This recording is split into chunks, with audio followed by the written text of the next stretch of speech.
Hey guys, it's Star Wars The Acolyte, episode 7, and it is a flashback, so I was right last week. Let's take a look.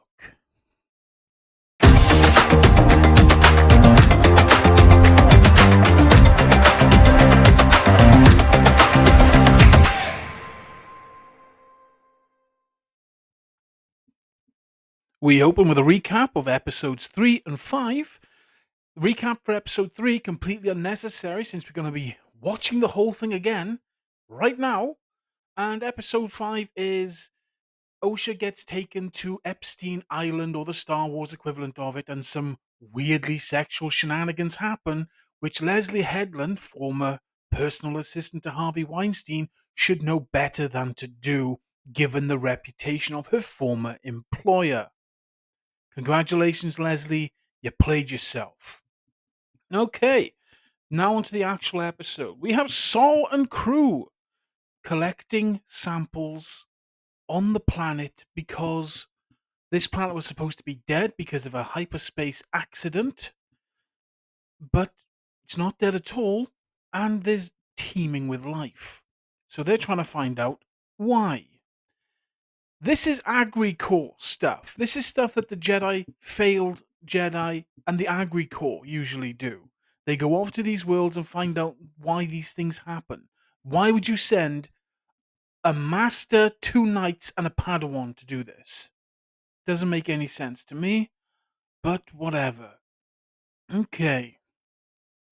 Torbin, the suicidal Jedi, thinks this mission is unimportant, only for Sol to say they believe there's a vergence of this planet and that they've been here for 7 weeks and they've only now just told the lad.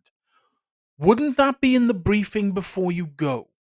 I'm assuming, this is just me now, I'm assuming if I'm going on a mission, I'm going to get a mission brief for the planet. This is where you're going. Cool, this is where I'm going. I'm going to go down to the archive. I'm going to find all the information on the planet so I get a basic understanding of what to expect when I get there. I'm not just going to assume it's a dead world and there's nothing going on, because that is ridiculous. Okay. Apparently, the only way this planet could have been fully restored to life is if there was a vergence on the planet.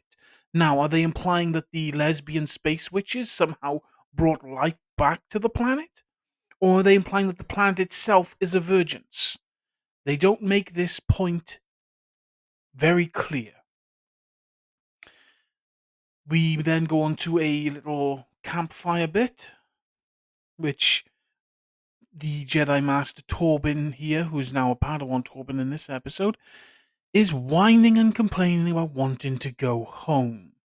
Dude, you are on a lush, green paradise world. You have very little to do. You're putting stuff into sample cases and you're testing the samples. This is basically a holiday. Dude needs to nut up. Okay, it's the next day. They continue to run some tests as Sol and Indara talk about Tobin and they disagree on Padawan training techniques. Tobin, being young that he is a bit rambunctious, supposedly. And Indara doesn't do much to actually instruct, more as a learn as you go sort of character instead of as Master Soul believes it should be a you are instructed to instruct this person. How can they learn if you're not going to teach them? They have this little disagreement for a little while, and then they decide to split up to cover more ground. Sol is told to follow the river and promptly does not, as in no shot that he is on that speeder bike do we see a river or a riverbed or any water whatsoever. And then after he parks up somewhere random, still no water in sight, he starts walking around.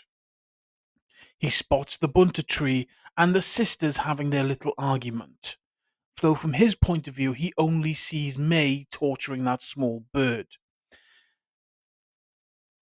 And then the other mother arrives, or the Zabrak mother. I think she's Zabrak. They still haven't told us yes or no on that in the show. He tries to call Indara, but you know what? Sol has really bad luck when it comes to comms because they fail as well. So he shadows them and follows them to the entrance of this gigantic building. And if you've done any research on the planet, you would know that there was something like this here because there is no way, absolutely none, that these lesbian space witches built that. For one, there's no construction equipment around anywhere. And for two, you don't really see them as construction types, do you? So, Saul sees them go in, can't follow. So he does the only logical thing to him. And no, that is not going and talking to Indara. It is climbing up the wall like a moron. And he is climbing up what looks to be the sheer face of the Eiger. I swear to God, it is huge. Like not just a little hill. He's like he's climbing over Everest. Jesus Christ. Entering discreetly, he spots the other mother, the human mother, blasting the twins with the force. And then he watches them get back up, and the second attack she does, which May promptly blocks. He's seen enough and then makes his exit. So let's take a look at this from Saul's point of view. He's discovered people on a world that should be dead but is thriving. He follows them to a closed off location that they had no means of building. He discreetly enters said building and spots a woman attacking children with the force, and in no way does she look like she's instructing them on anything. He then goes back to his friend, Indara, to make a report. He makes his way outside and finds another group of witches harmonizing over a gigantic hole in the ground. Why there's a gigantic hole in the ground, again, this is not explained. So now we cut to Saul telling Indara about the cult. Torben thinks they're Night Sisters, but apparently Night Sisters don't train children or have children, contradicting both the Clone Wars and Jedi Survivor, both of which depict young girls being trained into being Night Sister witches. So either Indara's ill-informed, or this is another continuity break in a long string of continuity breaks in this show. Saul rightfully fears for the girls' safety. As for all he knows, they could be sacrificing those girls in the hole. He convinces Indara to not waste time with the council, so they head out. They reach the doors, and Kel opens the panel. Apparently, he's a slicer. Quite interesting to have a Wookiee slicer, but unfortunately, we'll never see him again after this episode because he died 2 episodes ago. Tobin identifies this as an old elevator for a mining operation. Okay, so another reason why there's no way the women could have made this if this is already here, and I want to know why they don't know that it's already here. You're going to a planet to scout it for the reasons why it's returned to life. Would you not research the planet? Would you not find out all the information you could on the planet before you went there so you'd be prepared for anything that's not ordinary to the planet? You find this building, you should already know it's here because it looks like it's been here a long time. This should have been your first port of call to have a base where you can spread out from instead of doing it from the ship.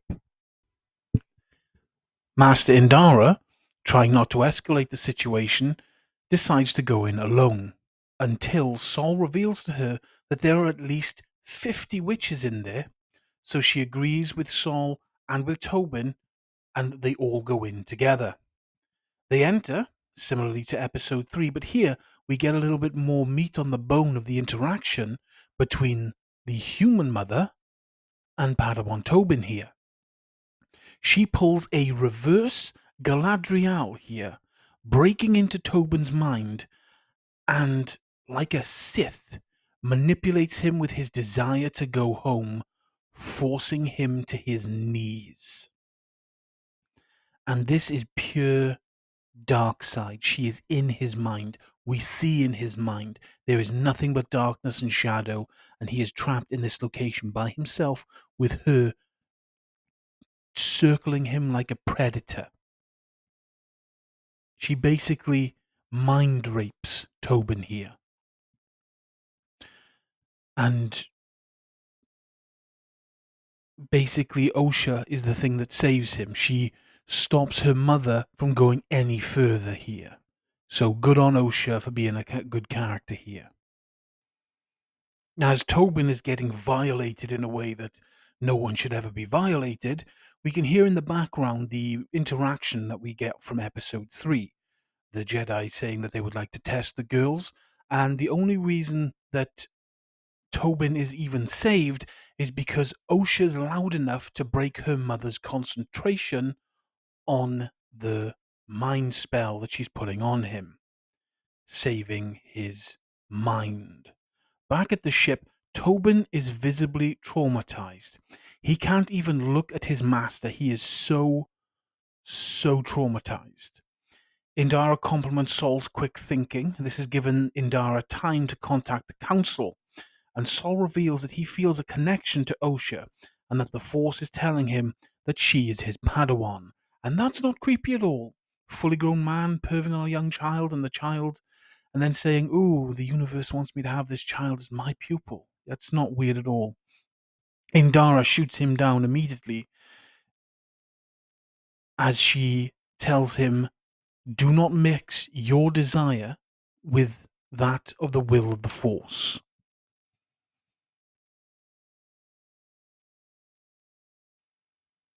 She also reminds him that she is too old to train, and her weird coven of lesbian space witches would never let her go, which is also very true.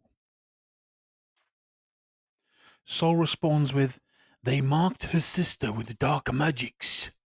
Indara responds with, "Ceremonial markings are customary in many cultures," which is true even here on Earth.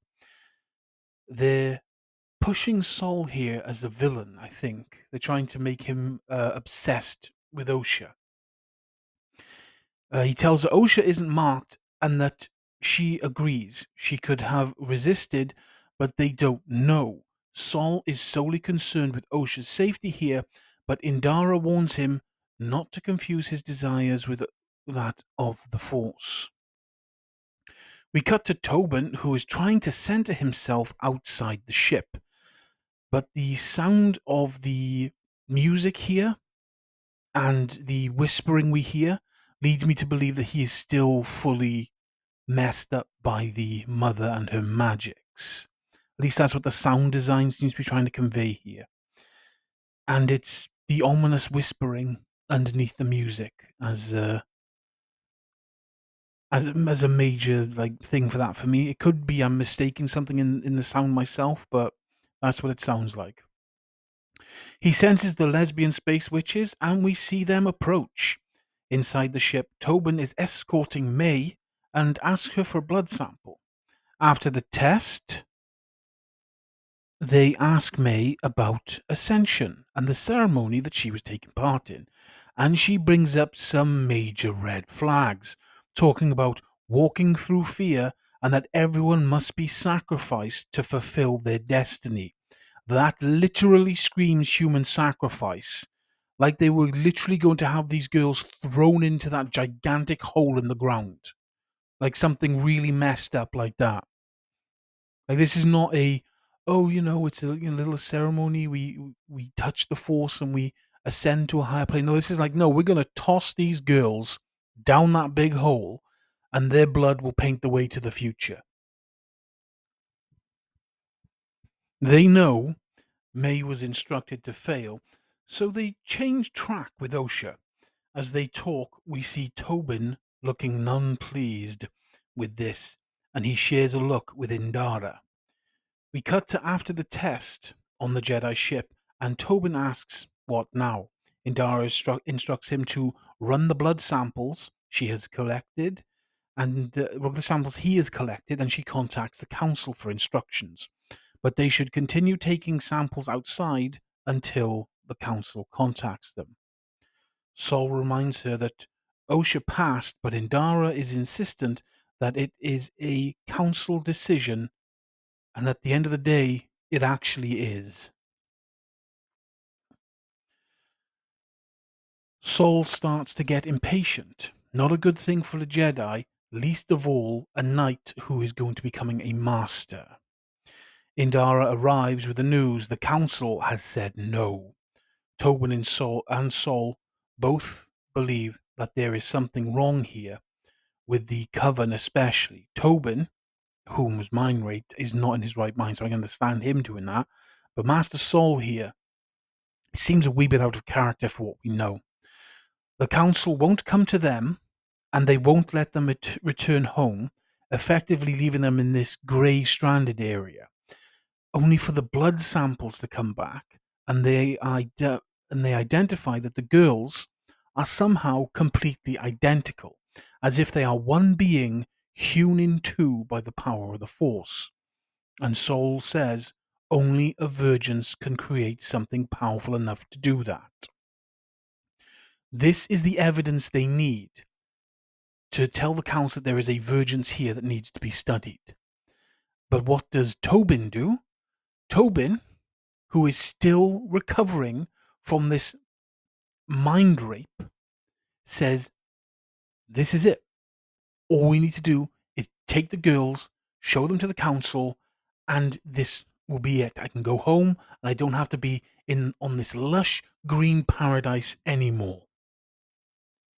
He runs to one of the speeder bikes, jumps on, and shoots off. Sol tries to stop him, verbally, not using the Force, and then is instructed by Indara to go after him. Indara and Kelnaka run into the ship to follow on behind. The chase is not really a chase as much as it is terrible blue screen, but it is what it is. The Zabrak mother grabs May and tells her basically to stop her sister. And like a Sith, she attacks her and tells her to draw her strength from her rage and her anger, because that will make her powerful. This is pure Sith technique, and if it wasn't for the possession earlier, this moment is the absolute reveal that these women are Sith witches. And after pushing her and then trying to attack her herself, May runs to stop her sister, the dark side of the Force pumping through her veins. The other witches converge on their leader, and she is rapidly losing control of the situation here. The entire coven is against OSHA going. And if she allowed her to go, it looks like there would have been a mutiny, because they are on her and they are really not happy. And I can see that they are angry enough that they would attack rather than talk. We cut back to May and the Zabrak mother, and May has destroyed the locking mechanism so no one can get in or out. The Zabrak orders the other witches to arm themselves to defend themselves from the Jedi. Sol catches Tobin at the door, but he can't get in. And instead of trying to take Tobin back to the ship or talk him down, Sol takes this moment to try and join him in getting to the girls. Sol, using the Force, reaches out and sees OSHA and May having that argument. And instead of taking the time to really think about, okay, twins have arguments all the time, sisters have arguments as well, he says, "Oh no, I feel for her safety. Tobin, follow me up." And the two of them begin climbing up this sheer mountain cliff to get into the base. And this is where the episode gets a little bit spotty for me, because I'm of the absolute belief that my home is my castle. And if you break into my castle, I will make you bleed for every inch. And him breaking in not once but twice is like leaving me on this like, oh, dude, you deserve the butt kicking that's coming. But at the same time, I do not like these witches. So I'm at the point of where Both these guys deserve to get messed up. I hope one messes the other one up even more than the other. Indara cannot land the ship, so she instructs Kelnaka to jump down and stop Tobin.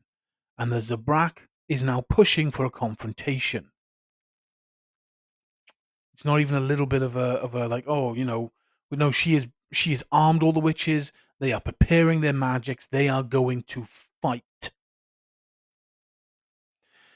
You can see May purposefully light the book on fire here, similar to the shot we saw in episode 3. Though this is the point that gives me some consternation. The page she's burning the book on is a page that has a big fire on it, right? Is the book similar to a book of shadows, a spell book, and has that page bewitched her in the force because she was so open to the dark side at that point that the book manipulated her to light it on fire? I don't know either way here, but her eyes seem a little bit weird as well as she is gleefully looking at the fire, lit the book on fire, and then she's like, oh no, what have I done? And she immediately drops that and the big kerosene filled bottle of fire. It's a bit weird. And she starts stamping on it to try and put it out, but all she's doing is splashing the fuel up the wall into the electrical panel. And we see the electrical panel start to fritz and spurt sparks. So is this the point where it becomes an electrical fire? I don't know, but May runs off to try and get her mother to save her sister, or at least to tell her mother what she's done. Sol and Tobin make the climb, and the witches are ready for them, bows in hand. And they are absolutely ready for battle because several of these witches have knocked the arrows and are ready to draw. Sol and Tobin make their way down onto the same level as the Zabrak witch, their eyes remaining on the archers. And as they're walking down the steps to get to the same level as her, have you noticed that Sol is walking funny? Like, I can understand being tired from climbing up the mountain, but it looks like he's purposefully avoiding stepping on spots on the floor. Like there are squibs there and he's avoiding stepping on them. It's just a weird, like he's overstriding and then he's striding normally, then he's overstriding again. Bit weird, I know, but there we go. Sol tries to defuse the situation, but the Zabrak witch is not hearing any of it. The main witch, the mother, the human mother, arrives, and she's literally asking why she should allow an institution to raise her children and not her family, which I find ridiculous because she is in a coven of witches. A coven is just an institution by a different name. It is the same thing. I don't understand why she's making this distinction. Sol asks where the twins were from and how they were created. The mother, the human mother, advances and Tobin pulls his lightsaber handle but has not activated it. Sol's hand shoots out to stop him from going any further, and several of the witch archers have now fully drawn their bows. And if you know anything about archery, you cannot hold that position for very long because your arm will tire and your grip will weaken and it will go even if you don't want it to. A similar thing happened when you watched Lord of the Rings. That old man pull back his bow and he's too old to keep hold of it properly and it shoots out and kills that Uruk. It's a similar sort of thing. This is just waiting for an accident. You'd think someone who specializes in a bow would know the dangers and the risks of premature um premature drawing. Okay. Uh she says the human mother now says that the Jedi's noble intentions will one day destroy them. I believe they're trying to say something about the prequels, but that wasn't their noble intentions. That was a millennia old plan by the Sith. So read a book, bruh. Things are quickly spiraling into a violent confrontation here, and the only thing that stops it is May running onto the scene screaming for help. And just as she does so, the human mother looks between the Jedi and the witches and then raises her hands up and screams and lets out this howl and turns into a black mist.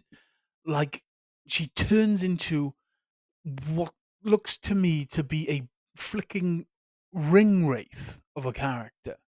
And as she's doing this, she's disintegrating herself. May looks to be disintegrating. Sol looks at the mother as she's turning into this black horror ghost thing, looks back to May, puts two and two together and thinks, oh my god, she's trying to kill the child, pulls his saber, activates the blade, and rams it right into her chest, which is something I think everyone would have done in that situation with as little information as you're working with here. He doesn't know what spells these women are doing, and it looks like it's killing the child, so he takes notice immediately.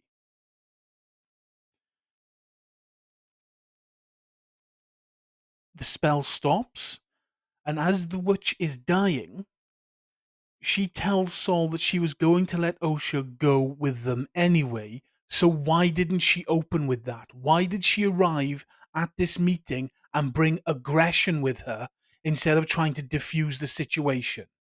Why did she rock up angry and allow all the women to arm themselves if she was simply going to let Osha go?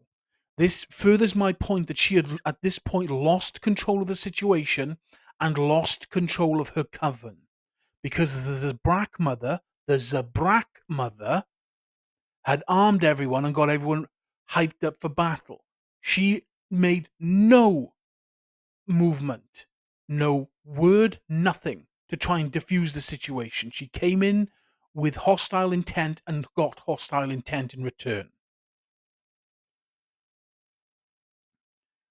Sol engages the Zabrak, not trying to fight her, but trying to stop her attack, when explosions rock the building.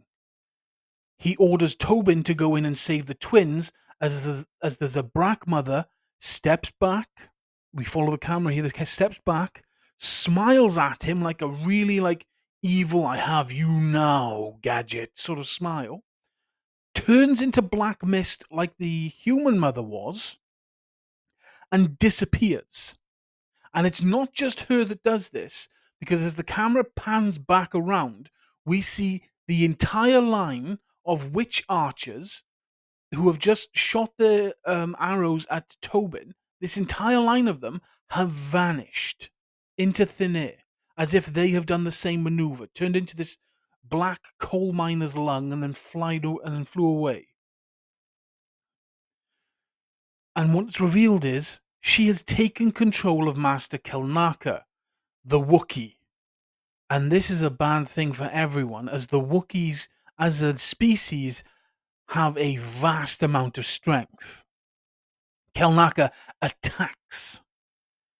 And we cut to the rest of the coven, who are all now sitting in that area we saw in episode 3 where the stairs are, enthralled in the midst of a spell that must be helping the Zabrak control the Wookiee. And this is the slowest speed Jedi fight I have ever seen. I'm pretty sure I could outspeed these guys. The only thing they got right here is that Kelnaka should be absolutely physically overpowering the two humans. And strictly speaking, this fight only starts to get good after Saul loses his lightsaber. And they have to go hand to hand. Tobin gets his scar here as he's held up by one hand by Kelnaka and smashing his face up against the wall, and he's trying to bring his lightsaber up to cut him, only for Saul to have a hold of the arm, but this should have had zero effect. Kelnaka's physical strength is vastly greater than that of Saul. As Saul manages to get Kelnaka off Tobin, the giant Wookiee has now got both of his formidable hands around Saul's neck and is throttling the man. This should have snapped his neck in two. But fortunately, somehow, Indara arrives and saves him. She grabs a hold of Kelnaka and somehow uses the Force in such a way that she forces the witches out of Kelnaka's mind. Somehow.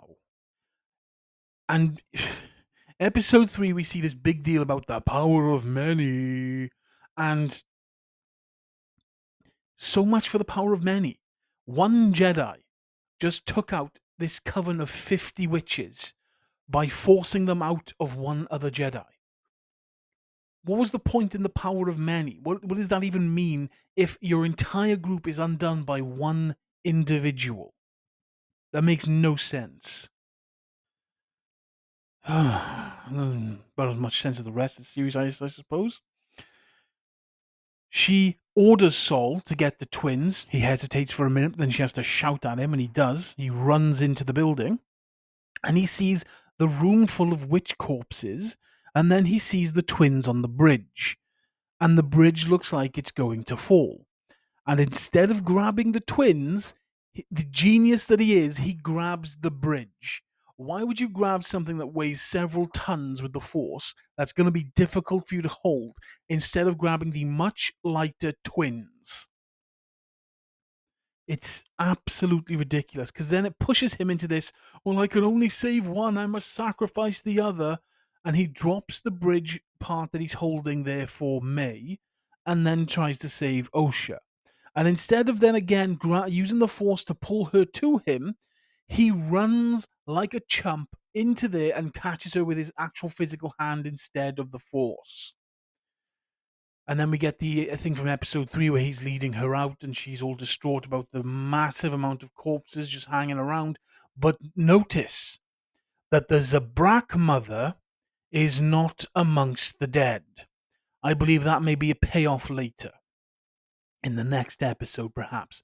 We cut to hyperspace, and the Jedi Tobin tries to apologize, but Indara is rightfully pissed with both him and Saul for disobeying her orders. Saul says he just wanted the twins safe, and she asks what about the consequences. He tries to walk away, and she attacks him, only for her to come out of that rage and back to her senses thanks to Tobin. When they stop trying to fight each other, Tobin asks, what are they going to tell the council? Or Saul asks, what are they going to tell the council? Saul wants to tell the truth, and Indara says that yes, they will tell the truth. May started a fire that burnt down the witch's fortress and everybody was lost. That is the literal truth of what happened. In both episodes, that is the literal truth of what happened. Like, they're trying to make the Jedi the bad guys here. The only part that makes them the bad guys is when they broke and entered the first time. The rest of it, they are the absolute good guys here. Saul says he'll face the council only for Indara to talk him out of it, because someone has to take that girl as a Padawan, and she's not going to do it, and Kelnaka's not going to do it, and now he has to convince the council why this overaged girl now has to join the Jedi, which sets a precedent, and really, they should not have been able to reject Anakin for that precedent. It's putting a hat on a hat. It's not needed, but apparently going to throw it in there anyway. Osha wakes up, and we get the ending of episode 3 again. The end. I give this episode a 1.5. There was nothing in this episode that could not have been accomplished with episode 3. Why play this along? There's nothing in here that explains why Master Tobin killed himself. There's nothing in here to explain why May believes that the Jedi are the bad guys here, because every action taken in this episode shows that she was the one who cogently and consciously, by her own decisions, did everything that ended up killing her entire family. You cannot blame the Jedi for that. So what is going on here? And we also have no reason other than the recovery of what damaged to his brain for Kelnaka to be in isolation, obsessively drawing the witch's emblem everywhere. They think this is a win. This episode is a major fail. It turns the little plot holes at the beginning into gaping chasms that cannot be filled.